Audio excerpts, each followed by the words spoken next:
दुर्गा पूजारे बड़ अघटन। दुर्गा विसर्जन समय बुड़ीगले 13 जन श्रद्धालु।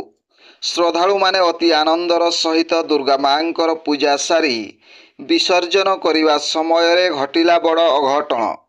कांद बोबाड़ी रे फाटी पड़ुछि पूरा परिवेश।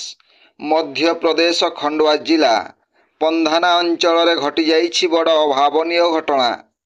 शुणिबा परे लोममूल टांकुरी उठुछि। प्रतिवर्ष भली ए वर्ष मध्य समस्तंक सहयोग रे आयोजन करा जाइथिला दुर्गा पूजा।